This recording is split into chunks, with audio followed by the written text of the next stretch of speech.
What's up les gars, what's up la famille, bienvenue à tous sur la chaîne. C'est parti pour le groupe C, le Sénégal qui l'ont remporté 2-0. Ils sont juste incroyables. Ils ont gagné 2-0 contre la Guinée. Eh oui, la Guinée. Pourtant le Sénégal ont fait tout. Ils ont eu vraiment une performance incroyable et vraiment, ils sont vraiment les seuls à réussir à faire 9 points. Ils sont la seule équipe, pour moi c'est la meilleure équipe qui a réussi à à gagner ces 3 matchs de phase de poule, parce que nous on aurait dû faire ça, mais malheureusement on n'a pas réussi avec cette égalité contre la RDC.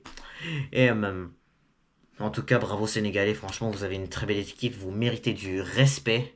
Et franchement, je vous adore comme équipe, vous avez un beau peuple, voilà, vous méritez vraiment une Coupe d'Afrique, vous avez des bonnes équipes, là, franchement, vous êtes toujours capable d'atteindre des trophées. Vous êtes juste chaud. Pourtant, cette deuxième mi-temps, c'était quand même difficile de marquer. À la mi-temps, c'était toujours 0-0, déjà rendu à 5 tirs du Sénégal, mais 0 de la Guinée. La Guinée, là, vraiment, ils ont eu juste 4 tirs, le Sénégal ont tout cassé. Ils ont tout cassé, c'est une équipe qui casse tout le temps, chaque fois qu'une équipe joue contre eux. Parce que vraiment, cette équipe du Sénégal cherche vraiment un deuxième titre. Ils veulent le deuxième titre. Et s'ils le gagnent, c'est mérité. Pour de vrai, je préfère plus que dans cette CAN, on se fait battre par le Sénégal qu'on se fait battre par l'Égypte ou la Tunisie. Voilà, des équipes comme ça là, que j'aime pas jouer à contre. Le Sénégal, c'est une équipe qui mérite. C'est une équipe vraiment qui mérite, qui travaille fort et ils sont bons. Ils ont un jeu magnifique. Ils ont des joueurs, de très bons joueurs qui jouent en Europe ou qui jouaient en Europe. Et là, en ce moment, ils sont une équipe, voilà, qui recrute des joueurs qui sont jeunes. Comme exemple, voilà, dans la CAN U17 ans, c'est eux qui l'ont remporté contre nous. Ouais. Et voilà, ils ont remporté la CHAN. Ils ont remporté l'autre CAN en 2022. Mais d'où il sort? D'où il sort cette équipe qui a eu une CAN? Ils ont joué 3 Coupes du Monde. C'est pas possible. Tout d'un coup, ils deviennent incroyables. C'est quoi cette équipe du Sénégal? En plus, qu'il y a eu aussi un but de Mané qui n'a pas compté. Donc voilà, Mané qui a toujours de la difficulté à marquer avec le Sénégal. Donc même, en tout cas, là, ça reste que c'est pas fini, hein. Ils se sont qualifiés quand même pour les huitièmes. Voilà, le Sénégal sont toujours chauds. Et ils vont jouer, je pense, lundi, ce que je pense après leur qualification. Donc, je pense que leur huitième de finale sera lundi. J'ai hâte de voir, ça sera contre qui. Et selon moi, comme j'ai dit dans l'autre vidéo, si on bat la Zambie, je pense que ça sera la Côte d'Ivoire qui jouera contre le Sénégal. Ça va être intense. Ça va être très intense et j'aurai hâte de voir ça. L'autre match, par contre, il était incroyable, exceptionnel, entre la Gambie et le Cameroun. La Gambie qui était proche de se venger. Même, vous voyez là, regardez, à la mi-temps là, 0-0. 0-0, nickel, tranquille. Mais qu'est-ce qui s'est passé juste après? En deuxième mi-temps, le Cameroun a marqué. Moi, je pense, je m'en rappelle plus c'était à quelle minute là, mais pour de vrai, c'était une très belle tête des Camerounais et le Cameroun a mené 1-0. Jusqu'à vraiment, dans les 20 dernières minutes, là, il y a eu trop de choses qui s'est passé. Et ben ensuite, qu'est-ce qui s'est passé dans les 20 dernières minutes? La Gambie a réussi à égaliser. Franchement, la Gambie, là, elle a vraiment essayé. Elle a vraiment essayé contre le Sénégal. Elle a un peu essayé contre même la Guinée. Elle a quand même essayé.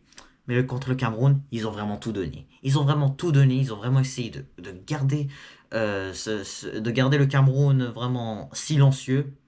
Après, voilà ce qui s'est arrivé là, dans cette fin de match. Mais en tout cas, là, on y parle tout de suite. Ensuite, il y a eu le deuxième but. Donc vraiment, le deuxième but là, a vraiment flippé les Gambiens. Donc vraiment, quand la Gambie a marqué le deuxième but, la Gambie, vraiment, elle célébrait. Elle célébrait. Elle aurait pu passer en troisième, dans les meilleurs de troisième avec leurs 3 points.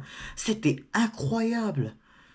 Yo, mais ils ont vraiment... Eux aussi, c'est des bottlers. Ils ont vraiment bottle. Il restait 5 minutes. Et là, juste après, le Cameroun, vraiment, ils ont mis leur égalité. Ils ont mis leur égalité avec... C'était un contre son camp, là. Aïe, aïe, aïe, que ça a vraiment fait mal. Waouh.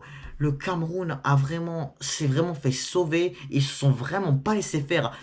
Après, vraiment, après être mené 2-1, ils se sont vraiment pas laissés faire venger. Si vous vous rappelez, dans l'autre CAN au Cameroun, le Cameroun ont complètement dominé cette deuxième mi-temps là, au quart de finale de la CAN au Cameroun, à domicile.